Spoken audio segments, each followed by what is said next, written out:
Welcome to the Sacred Child Summit. I'm your host, Kathleen Sherrick, and I'm so pleased to introduce to you today Jeffrey Goelitz. Jeffrey is currently the Director of Education at the HeartMath Institute. As an education consultant, curriculum developer, and senior trainer who is guiding the growth of HeartMath in education, he regularly consults with education professionals, mental health specialists, parents, and teens throughout the US and Mexico and Canada with the goal of improving youth well-being, parent-child communication, and classroom climate and performance.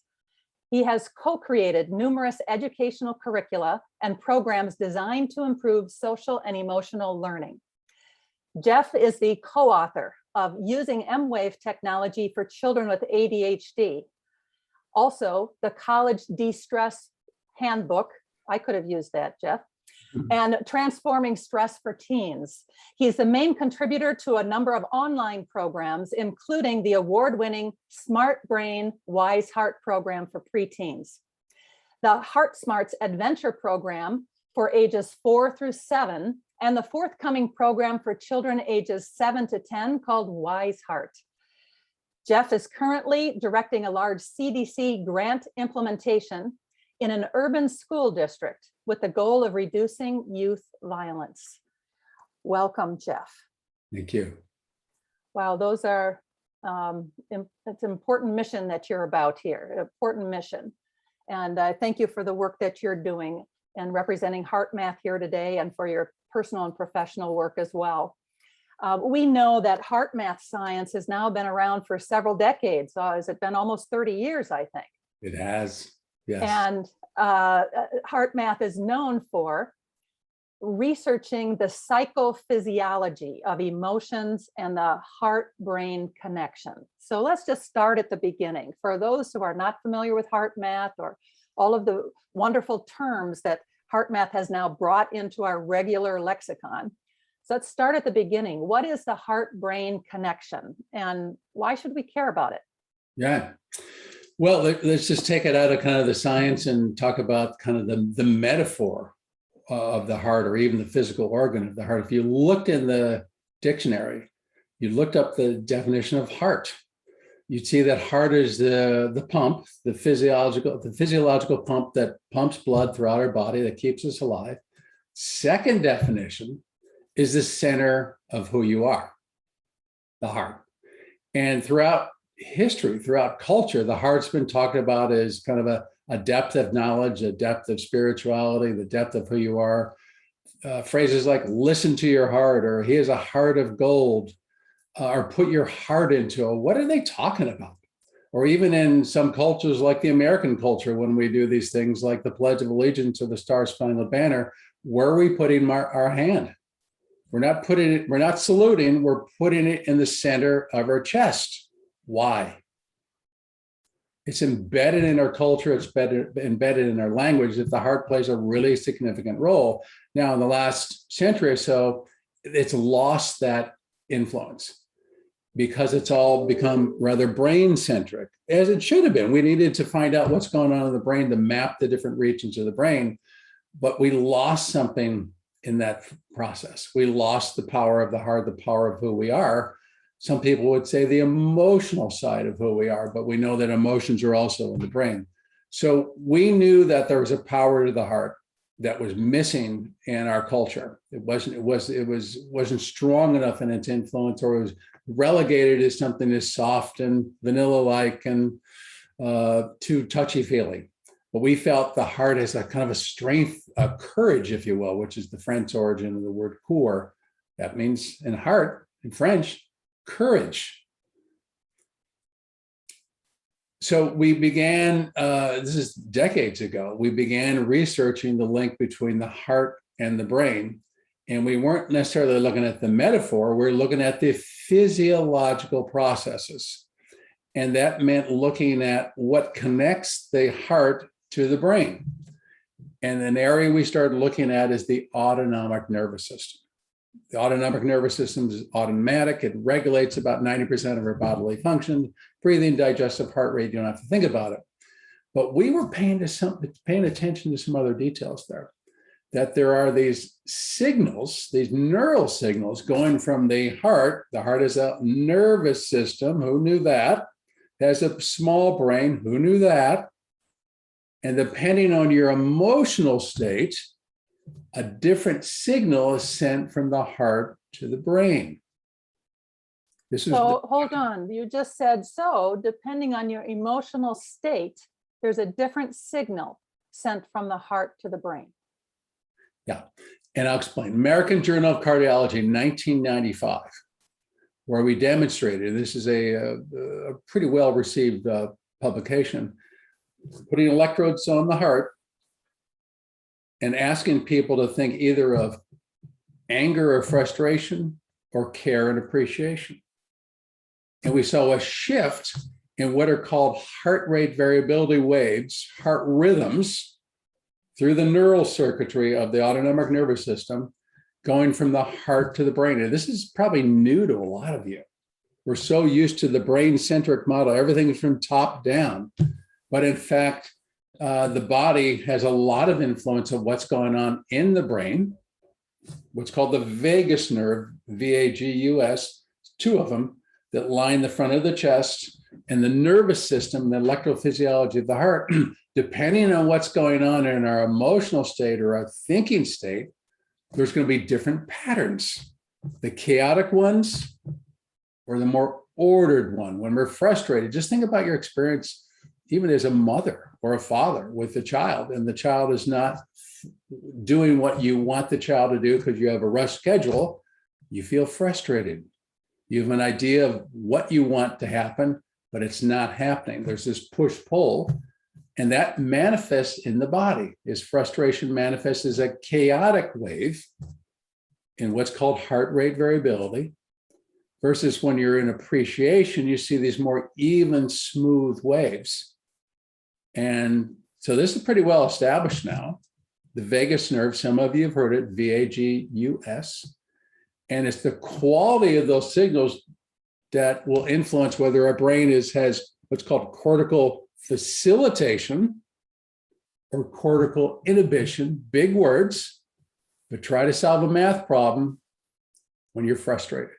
Try to have a good conversation with your child when you're frustrated. You don't think very well. You don't say what you need to say. So it's a well-established pathway now, this heart-brain communication. I think we're bringing back what the ancients and even people in the Middle Ages talked about, the power of the heart. We're not doing away with the brain. Obviously, the brain is dominant and influential, but we're bringing together the synthesis between the heart and the brain.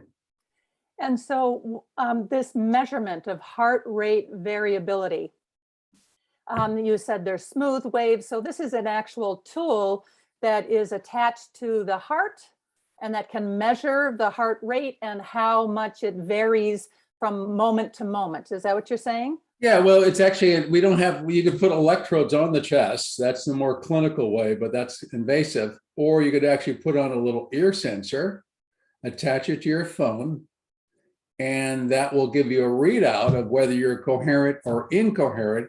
And then you practice a simple self-regulation technique, a breathing technique of sorts, and that shifts the rhythms from more chaotic to more ordered.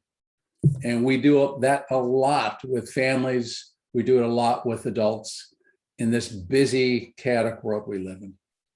And so this ordered, smooth wave that you're talking about, however we get there, once we're there, is that what you're calling the coherent state? Yeah, good question. Coherence is a term we borrowed from physics, and it really means entrainment or alignment. And you could think when kind of you're in your best place, your zone, your mind and your emotions, your body are in agreement. You're kind of just, life is fairly smooth. That's called coherence. All the parts are working together. Just like ideally, we'd like our family unit to be working together. We have those moments when we're really in sync, and we have those moments when we're not in sync, where there's miscommunication between the parent and the child, or even the parents, between the spouses. That happens all the time. So coherence is really an alignment between your mind, your emotions, and your body. and even your physiological subsystems, whether it's the immune system, the digestive system, and we've measured this. So it's kind of a very scientific like term or phrase, but you can look at it, we're in sync. We're kind of in the groove here. We're in the flow of the moment, but it's not some idealized state that we reach occasionally. The goal here is to practice some real simple techniques to get there as much as possible during the day. And let's be honest, in the time era that we live in, where life is so busy, so fast, and there's a lot of uncertainty, and that trickles down from the adult world, from the parents, down to the kids. We kind of ooze that uncertainty or anxiety sometimes in our family life and our decision making, or just our go schedule. So we need those pause moments. We need those strategic pause moments to kind of slow down on the inside, regroup or reset, say to ourselves, okay, what's next? Where do I go next? Let me just pause. Let me appreciate this moment that, in fact, I am a parent. I have a lovely child or children, as the case may be. Life is actually pretty darn good, all things considered. And so this is one of the goals, is to achieve this kind of coherent state. And from that more centered spot where we're aligned and we are in flow, as you said, from that spot, we make better decisions, or we can see things more clearly. Why do we want to be in that spot? Well, just look at this again, look at the life the average parent lives. It's just boom, boom, boom, boom, boom, boom, boom, boom, boom. It just goes. Constant stimulation, constant information, too much to do, not enough time to do it. You want to be fully present for your child, but it's really hard to do because you have to make a living. You're fulfilling so many other demands. Whether it's just all the typical household activities, or employment, or going about here, going about there. So in that busy schedule, we get exhausted, and not only physically exhausted, but we get emotionally exhausted, and we kind of lose that light, that spark. So it's not like we're going to be walking around and putting a coherent book in our head, walking in a perfect line, and never let that book fall off. We'd be like a stiff board. We call it operational coherence. You use it on the go.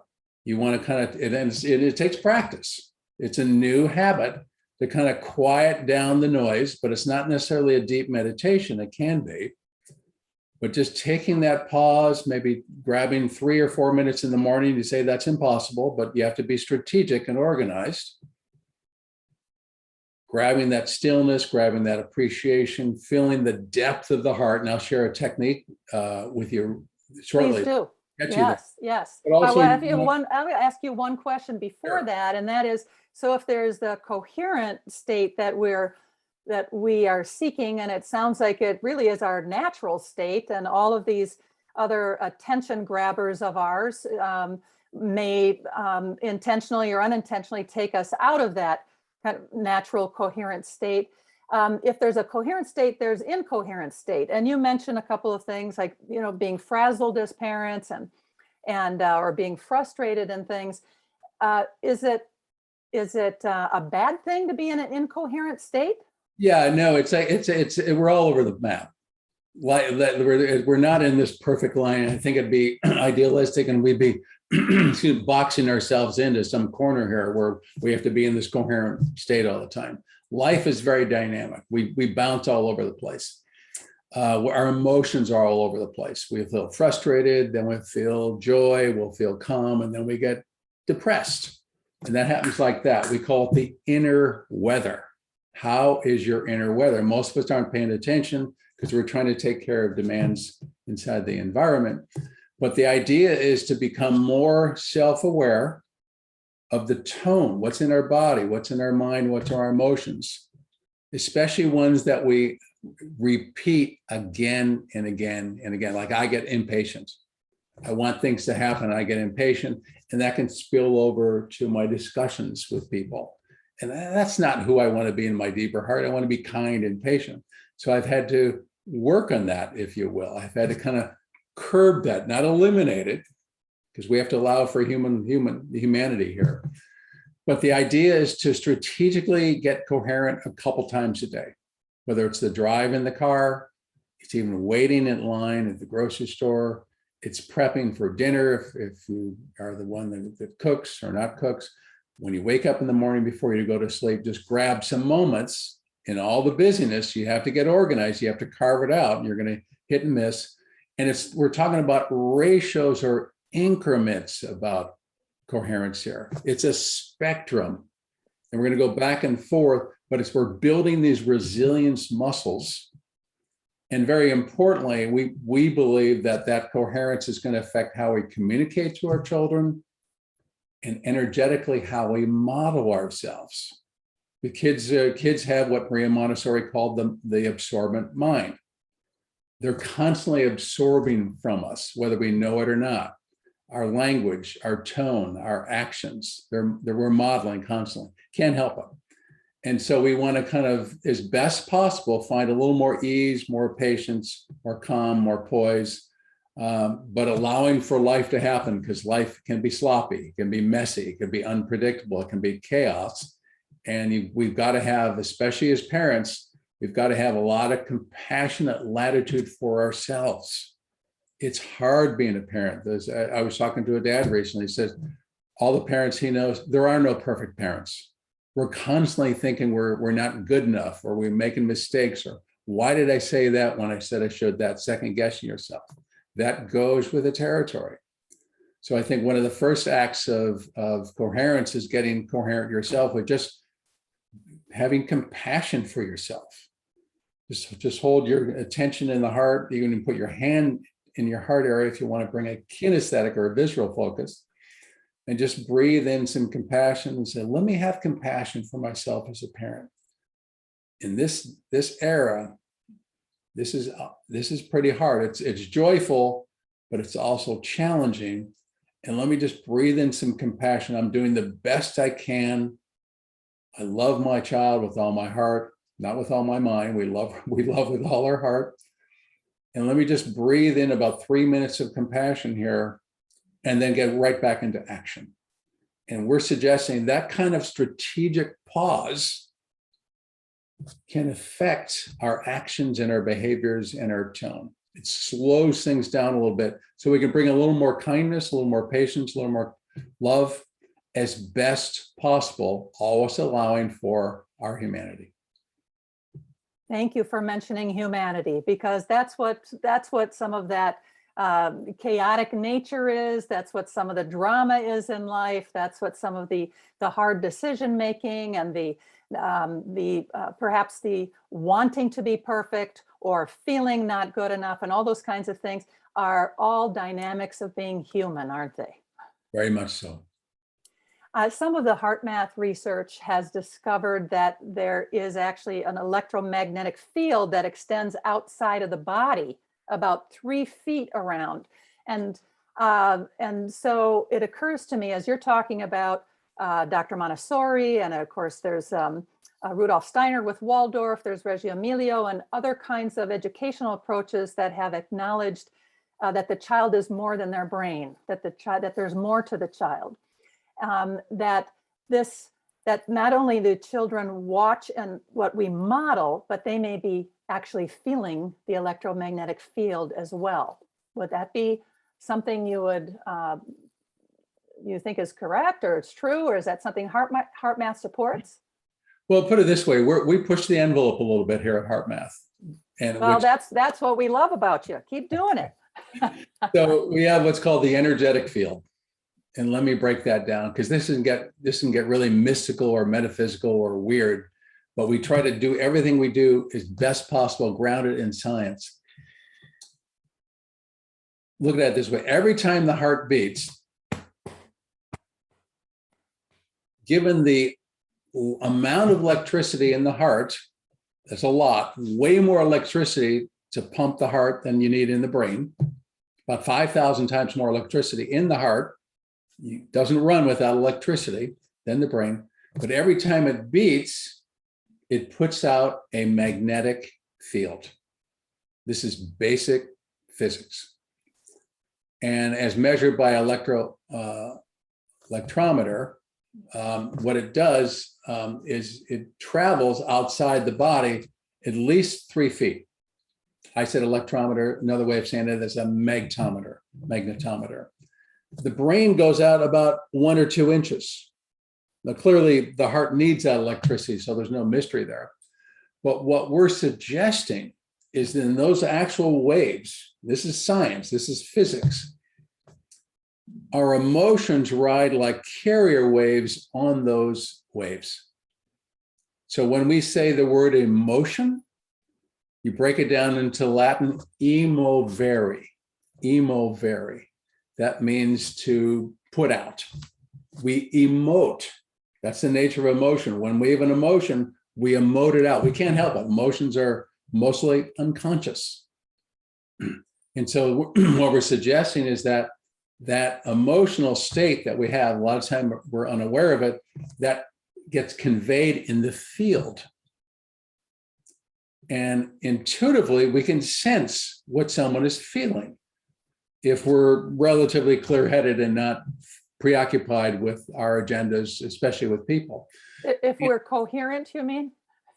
Yes. We might be able to sense it. Yeah, but even when you're not coherent, you could tell if someone's been angry, or maybe somebody's been kissing, or someone's upset. And we walk into the room and it's not just the body language, we just feel it. So we're suggesting that field gets, we ask ourselves all the time, what are we feeding the field? What are we putting out into the environment? And ideally, we want to put out a lot more love and kindness and patience and tolerance. We're not always going to get there because, again, life is really sloppy and fast and chaotic at times, but improving our ratios. So we believe that this energetic field it transmits emotional states and tones into the environment and between people. And that's why we call it the energetic field. So communication is between you and your child. It's multifaceted. It's not just words. It's not just the body language, but we feel there's this other domain, if you will, that science is now trying to measure the energetic field. It's a real phenomenon. It's not something like an aura. It's something that's measurable. And so this field, it occurs to me, let's just take, for example, a 3-year-old who, falls off of a ledge and hurts themselves. And mommy says, oh, it's okay, it's okay, it's okay. But mommy's energetic field is upset, is anxious. The child may be hearing one thing and feeling something else from mommy. Is that something that could be occurring? You hit it right in the head there. Yeah, we're saying or thinking one thing and we're feeling another. There's this disconnect, and it's remarkable because we can think we're fooling ourselves, but children operate kind of at that subconscious level. They don't operate at that cerebral level, so they feel more than they think, especially those younger ages. So they're going to absorb something. A lot of times it's unconscious. But if we're in that same mood again and again, we do that same behavior again and again, they're going to form an opinion, or they're going to form an attitude, or maybe they'll brace a little bit. And just think about this for a second. I like to use this example. Think about the golden rule. Do unto others as you do unto yourself, right? It's in all our literature and all the cultures throughout the world. How easy or hard is that to do? We know we should be, all the good books say, be more kind, be more compassionate. But if someone does something to us, that gets thrown out the window. Because in our body, in our emotional state, we are angry or we want to retaliate, or that's not right. And we hold on to that. And so that do unto others as you do unto yourself, rather than have a more neutral approach or try to talk it through or give the person the benefit of the doubt, we might hold on to a little grudge or an edge there. It's really hard to do if we're not coherent, if our mind is saying one thing, the principles, the concept, what you've learned in the great books, but your body and your emotions are saying something different. There's a split inside ourselves. And that feels uncomfortable. It's like, and it can be sometimes a background tone in our lives that's there a lot of the time. and we get used to it. We adapt to stress as the new baseline, the new normal, and we don't even know it, it's different until we finally go on a vacation and we're completely relaxed. Might take a few days and we're going, this is how I want to be more often. This is how I want to live my life. That's not so easy unless you bring in some resilience building practices in this particular era, this fast-paced, ever-changing world that we live in. That is such a good example of, of us getting used to a certain state when we're not even aware of it, that it just becomes our norm. And really, the tools that you have developed at HeartMath help us to almost repattern ourselves, to repattern when we can recognize that we are, if we're aware enough to say, oh, I am relaxed now. I do feel more what we in HeartMath language might call coherent. I feel more myself. I feel more relaxed, more in flow. And so the tools that you have developed really help change the patterns for us. And that's one of the things that I'm noticing as you're commenting here and as you're sharing with us, that if we can get into the habit of repatterning several times a day, quick, simple, and a repattern in that moment, that then over time it becomes more and more of the way that we want to be, the way that we we yearn for, what we notice is missing in a moment when a 2-year-old starts kicking on the ground or something, or a 2-year-old is pulling things out of the cupboard, and in that moment we might instead stop and pause and do what you're suggesting. And I hope you'll walk us through a couple of examples here, and perhaps realize what we might have missed had we not done the pause. And I don't want to be idealistic here at all, because it is tough being a parent, and there's that chaos and the demands on your time and your body and your energy just leave you exhausted, where there's no gasoline left in the tank anymore. You feel drained and exhausted, and a lot of it's physical, but a lot of it's emotional. Like, how do I keep up with this? Loss of sleep and no hours for myself. That's a constant commentary and narrative, and an understandable narrative.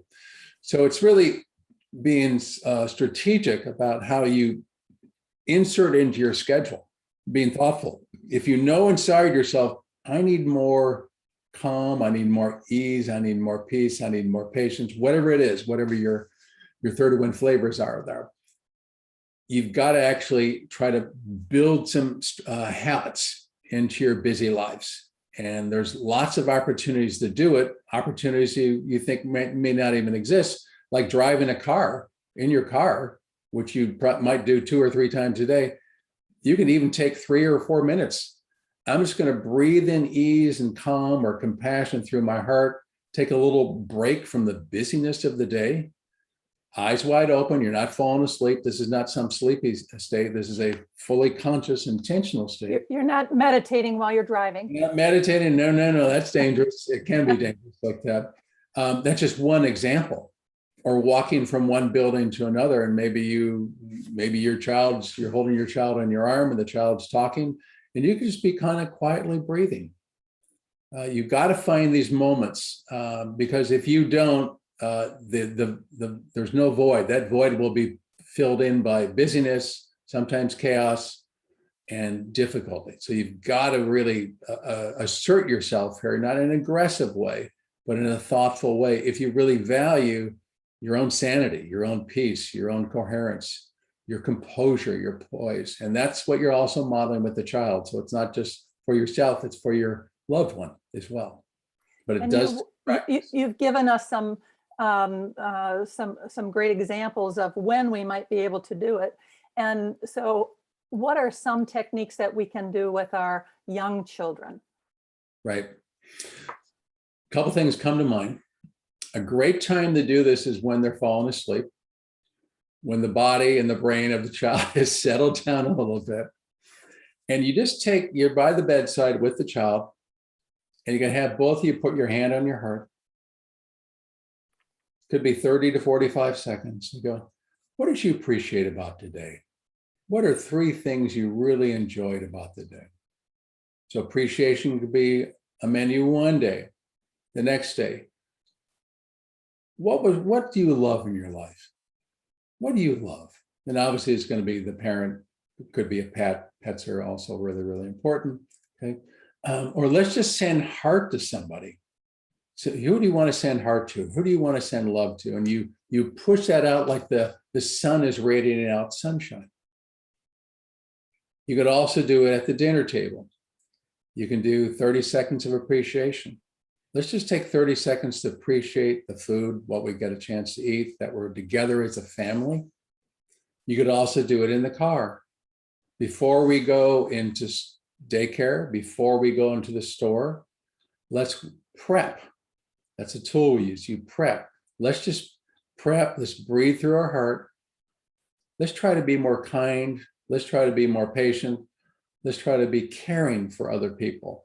And you're just planting seeds. Now they're kids. They're not going to obviously absorb all the stuff, but you're planting seeds, but don't hit them over the head with it.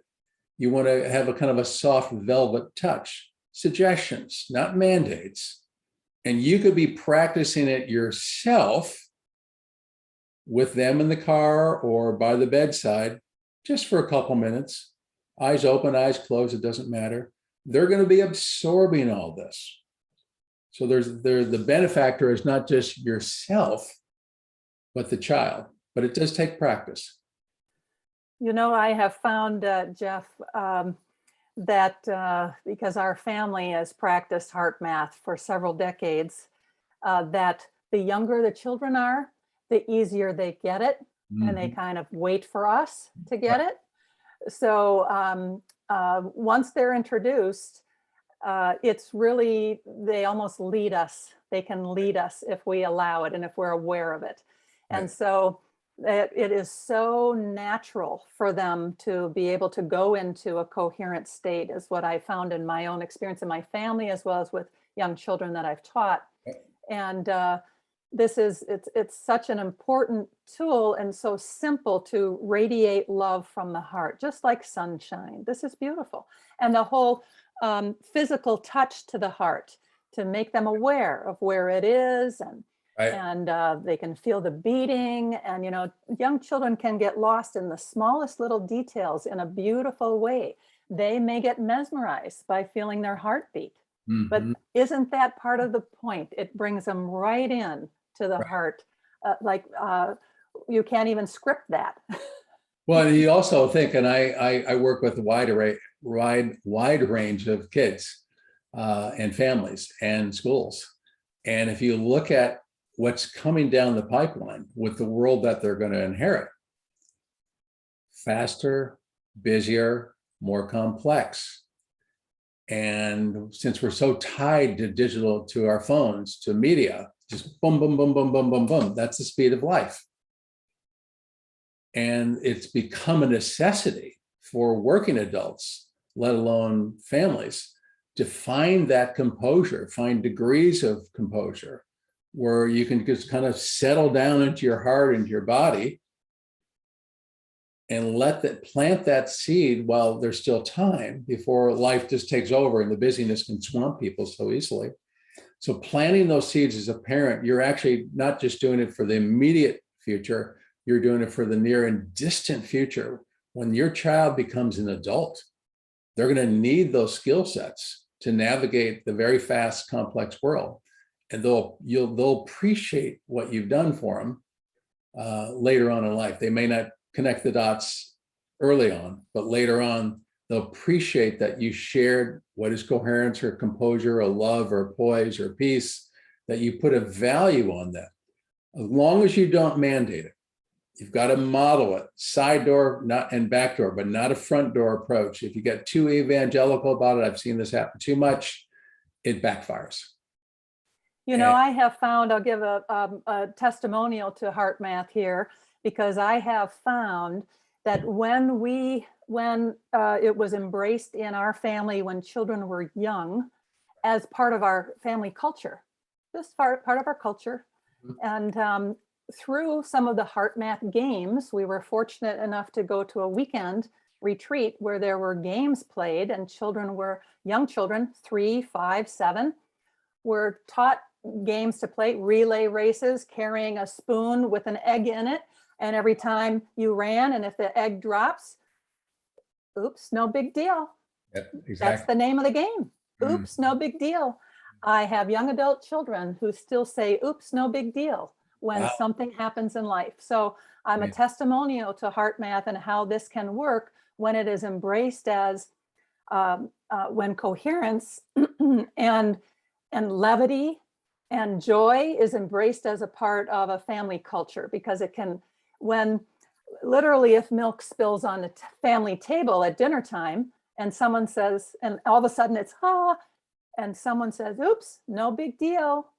It cuts the energy. It brings us all back into our hearts. And I'm again giving a testimonial that this matters. It makes a difference, and it lasts for decades. And I'm grateful to HeartMath for this. Now, HeartMath, one of the, so far, HeartMath has not really done a lot of research in pregnancy or in utero or preconception or those kinds of things. And yet there has been some research around some youngsters, the 3-year-olds, and I think you call it the Early Heart Smarts program. And I'm going to just refer to it for a moment, because I think our audience would like to know about the impact of something like this. And this was across 19 preschools in Salt Lake City, Utah. And the result was between a control group and then children who were almost all 3 and 4-year-olds. 96% of them were 3 and 4-year-olds. And by the way, from underadvantaged families for the most part, that when they were taught these techniques by their educators, by their teachers, there was a large, significant difference in 4 areas of development compared to a control group that didn't get any teaching or any experience in this. And those 4 areas were social, emotional, physical, cognitive, which is the mental, and then language development. So the fact that there was large, significant, consistent difference, this is a window into how HeartMath can continue to make a difference earlier and earlier in life. So, and thank you for that. Now, that study and many of the other things that you do with all ages has to do with emotional regulation. And so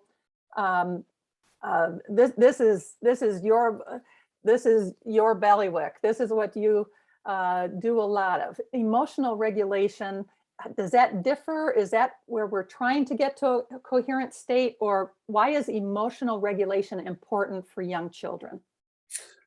Good question. If you look at just the nature of emotion, when you have an emotion, whether you're aware of it or not, it grabs your attention. If you have worry, can you think about anything else, or are you just going to keep looping over the worry? Or if you're frustrated, you might replay the source of your frustration. And it just drives your actions, drives your attention, influences how you relate to people, your decision-making, so forth. So start with emotional awareness. You want to build the emotional vocabulary of young children. And by that, it means you sharing openly, like I'm frustrated that the check didn't arrive at time, or I'm frustrated that the store was closed when I misunderstood its hours. Or I'm sad that my grandmother is not feeling well. Those are all legitimate feelings in response to life. So it's okay to share these kinds of emotions that are uncomfortable. You're modeling that it's okay. You want to build that safe environment. It's not all about being happy and forgetting being sad. That's just complete suppression. We're whole beings. So we have a wide range of emotions every day. They go like that. They're happening constantly, most of them unconscious, like that. So start with emotional awareness by you yourself modeling, sharing appropriately. You don't want to share that you have a lot of anger and hostility. You have to be discerning or discriminatory. You don't want to model that too much for kids for obvious reasons. But then pull out of them what they might feeling. Like, Are you upset that you didn't get a chance to go see your grandfather? Are you sad? You seem like you're really sad. Is that right? You pull out again, not necessarily pigeonhole. And with that, just the talking about it, the acknowledgement, that starts a process. There's a saying, if you can name it, you can tame it. So once you're aware of what the emotional state is, then you can just kind of, let me just take that to my heart. Let me breathe through the heart, not suppress it. And that will shorten the cycle of the emotional play out. And what's challenging, because kids are wired, they're all unique. They're all going to have different tendencies towards certain emotional playouts, whether there's someone gets really sad, somebody gets really angry, somebody withdraws, somebody distracts. That's their way of avoiding taking responsibility for what they're feeling or even their actions. So it's all over the map like that. But the goal is to shorten that cycle, so that track of every time they get frustrated, they hit something or they want to break something. That if you keep repeating that track again, that's going to play out and it's not going to be very, very helpful. So the idea is to become self-aware with their emotions, but then apply a simple breathing self-regulation technique, or talk about it, or go out to nature, or do something playful to distract. There's a dozen strategies one can do. It isn't just a breathing technique to kind of divert, to bring the child back to its natural state of resilience, its composure, where I think they're all wired to be to some degree, in most degrees, not all degrees, but that's their natural state.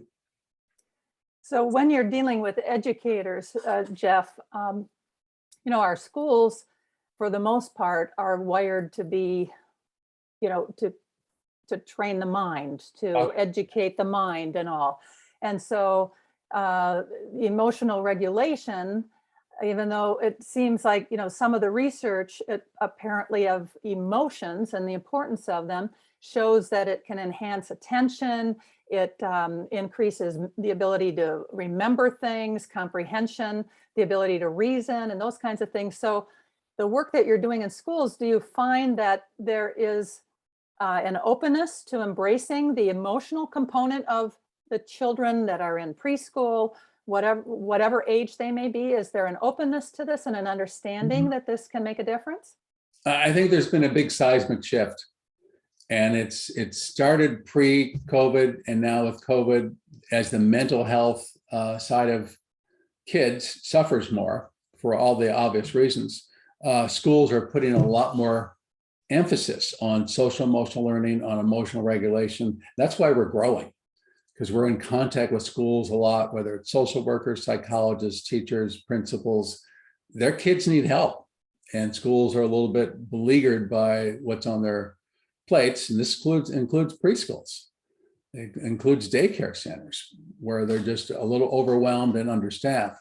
So they're asking for these skill sets. They're asking for these strategies more and more, because the world's changed again, as I talked about right at the beginning. And that neuroscience has also evolved such that the understanding by scientists and now educators is that the brain works best when the emotions are more regulated. The brain does not work well when you're frustrated, angry, impatient, or bored. So that's neuroscience now has led to the discovery, and then it kind of trickles down from the researchers down into policy, down into practice, into schools, but also into homes. Just look at the growth of mindfulness. Where'd that come from? It's everywhere now.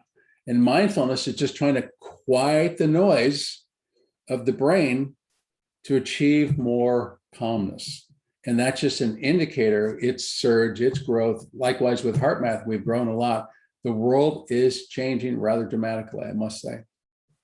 And you talk about the growth of mindfulness, and I would also say the growth of heartfulness here, because HeartMath is that the heartfulness of touching your heart, of putting language to heartfelt feelings, and all of this is that the heartfulness has been brought to our attention through the work of you folks at HeartMath, and what a wonderful service you are providing to all of us, and especially in these challenging times. So I thank you for that. Absolutely. Thank you. I'll just tell you a little fun initiative we have on the side here. We call it the Coherent Classroom. And it's going to be maybe 5 years and above in classrooms. And once a week in a classroom, could even be a preschool setting, kids decide on something they want to send heart to. And they get a list. Could be someone's grandfather's sick, or someone's having a bad day, or they want to send it to endangered animals, or a pet's ill. And they just take maybe 30 to 60 seconds, the young ones, they send out that heart like the sun sends out sunshine. You're planting the seeds of compassion and care. It's kind of fun. It's very personal. You're doing it together. You're building coherence as a group. It's not perfect, but it's just, you're planting that seed. And so we're launching this now in schools, and we're doing it kind of in a beta mode here because we have a lot to do, but we're quite excited about where this is going. This will be a global event. We've already got contacts in Australia, Mexico, Canada, United States, Europe, and this will grow. So it's just there, but it's also speaking to a hunger of people wanting to connect, to make a difference, to connect with other people around the planet, to put out care to other people who need care, who are suffering or have difficulty. So that's seemingly a soft skill set, but when you're in that state, you're putting out care, your whole body, your brain works better. And that you're planting seeds for social skills, how to have more empathy, compassion, or how to negotiate relationships. You lead with that side of things. So it's not just some nice touchy-feely exercise, but it has bigger consequences on the skill sets and the learning of that child. Well, touchy-feely is undervalued, I think. And I really appreciate the science behind all of this. And when those children are doing it so young, so quickly, and as a habit, as a regular part of their day, as a regular part of their thought process, as a regular part of who they are, that does not leave them. If their culture, if their family, if their school, if their classroom, if their educator continues to be aware of it and support that. So that is huge. So that's one of the initiatives. And what is the 100,000 Coherent Kids Initiative? Yes, what's that about? Because there's another one. You've got a lot of things going on there. We got a lot going on. So you remember that early Heart Smarts program you mentioned earlier, which is really a box kit of bears and hearts and manual. I see. And that's called Early Heart Smarts. So that's like no 2 words. Okay. Yep. No longer in existence. We had to do away with it because it's just too much of a production to get that thing going, too expensive. So we did a digital version called Heart Smarts Adventure. Heart Smarts Adventure. Heart Smarts Adventure. And it took a lot of time to create that. And then one of my executives here says, what about giving that away for free? And I just finished 2 years of development and working with all sorts of talent. It's like, what? And I kind of pulled myself off the floor and go, okay. And so we started giving it away to families. We started giving away to schools, and we got a little grant funding to kind of promote it. And our goal was to get 100,000 kids to get exposed or get introduced to the concept of coherence through this wonderful program called Heart Smarts Adventure. It's really, really terrific. With all sorts of tools, fun games, owls that are narrators and experts, including a cardiologist and educator. We have interviews with kids that are talking about what are emotions, what kind of emotions they have, how they use their skill sets to manage their emotions. So real authentic kids. And we decided to give that away, as I said, and it just took off. And now we've passed the 100,000 mark. I think we're at about 123,000, and we're not even putting any energy into it. So it has its own momentum right now. But I do encourage the parents who are listening to go to heartmath.org. And I think, Kathleen, you'll probably send out a link. Yeah, we'll have a link that accompanies this video because you and HeartMath are generously keeping this free and available to our audience. And we will have a link to your free gift. Excellent. Thank you. Terrific Thank program. you. A lot of fun. A lot of fun. Oh my gosh. Thank you. And along with It- that, for our families that have really young children and might be a little more, some concerned about screen time, although I'll say that, screen time with technology, we find our own way as parents and educators with that, and you choose what's important. And there's also the low-tech ways, and I have a well-used copy of Teaching Children to Love, which is all games and activities. And I know that this is still available, right, Jeff? It's not available in the book form. It's available in the ebook form. And Well, good. I gave you a PDF for you to distribute. So it's a classic. It's been around for over 20 years. And it's got a whole menu of fun things you can do with your kids to kind of build that coherence, build that fun, build that heartfelt environment. Lots to choose for folks. It just you'll have the fun with it, and just pick and choose. You come up with 5 or 6 activities that will suit your child's age and the developmental appropriateness, and just have fun with it. That's the idea: is to put a smile on everybody's face. Well, when coherence is fun, children will want to stay there all the time, and so will adults when coherence is fun. And so that makes so much sense.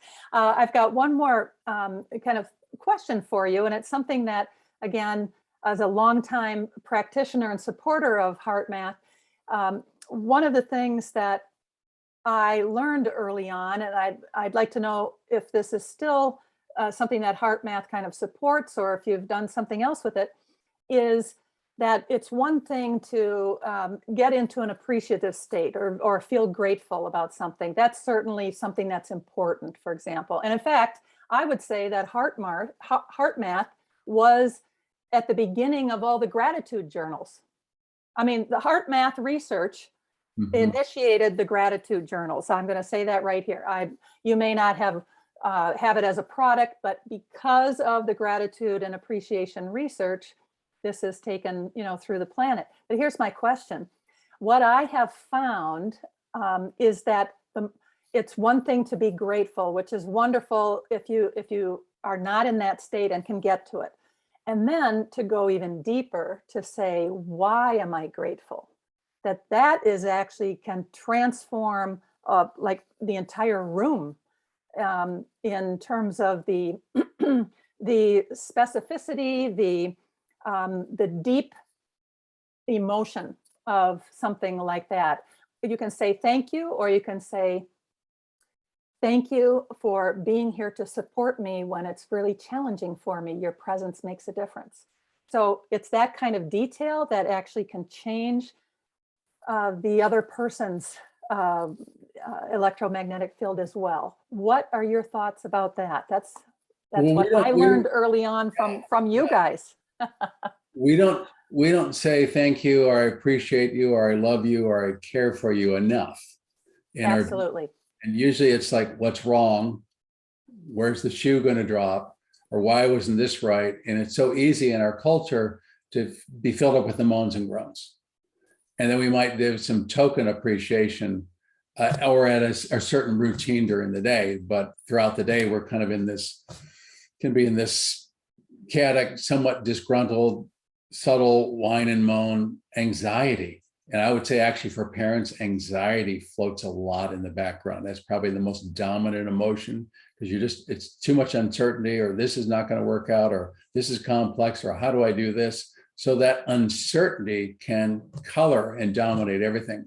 So if you can carve out some moments of sincere appreciation of what you're grateful for and be explicit about it, that can kind of do what we call a turnaround. That could turn the energy away, and you're building that new habit. And what a better way to do that and model it with your kids, because it doesn't take much energy to complain. It doesn't take much energy to be anxious. We don't have to do anything. It just shows up. It's in our culture. It's in our globe. So to do an intentional act of love or care or appreciation, that's where you build your resilience muscles. And that's where the growth and strength and the capacity building of human beings comes from. So that's what we're all about, is growing that heart, growing that strength, growing that core of who we are, and highlighting the best parts of our characteristics. The other parts are going to show up. Sure, they're all habits, they're ingrained stuff, but you can kind of neutralize those or bring another set of values or influences or choices in the day-to-day life. And that's what it comes down to, being a little more conscious, a little more awake to what's really important moment to moment. But it does take some continuity of practice. And I would say getting organized as a parent. You've got to carve that time out. Well, you have been a fount of wisdom today. And are there if there were three most important things that you'd like parents or educators of young children to walk away with today, or to actually do starting today, what might they be? I'd say find some moments of pause, whether it's walking your dog or running in the park or taking some moments of 3 minutes here, 3 minutes there. Just breathe through the heart, shut everything down, put away your phone. Two, I would say the act of doing some kindness or care or gratitude towards other people.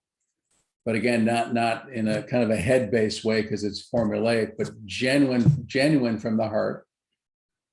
And then thirdly, communication. Try to be as caring as possible in your communications. And that means you got to be a little coherent, because sometimes we just want to fly off the handle and say things either to our child or to our spouse or a family member. Can't help it. It's going to happen. And when that does happen and you do something you regret, bring it back to the heart. We call it reset. Try to soak it in the heart. Have compassion for yourself. You're doing the best you can under these circumstances. So I would leave with that. Have that self-compassion as a parent. You really deserve it. You need it. You're doing the best you can. And your child is the one who's going to benefit the most. That's a wonderful way to wrap everything up, Jeff. Is there anything else you'd like to share with our audience today? No, I think that's it. Oh, there is that one other element, that free program that's digital called the HeartMath Experience. And there's a link there. That's a free program. I think it's about 90 minutes long, 9-10-minute sessions, high production value. It teaches you a lot about HeartMath, the skill sets, the ideas, real people talking about it, about their experience. So I encourage you, if you want to get a little more steep into HeartMath, there's another free program to do. Well, you are walking the talk here by serving and giving things to our audience. And so I thank you for that. Thank you for your time today and for sharing this beautiful service that HeartMath has created through the science of the heart. Thank you, Jeff. Definitely. Thank you so much for inviting me. Thank you for your service as well. And I just wish everybody the best. Thank you for having me.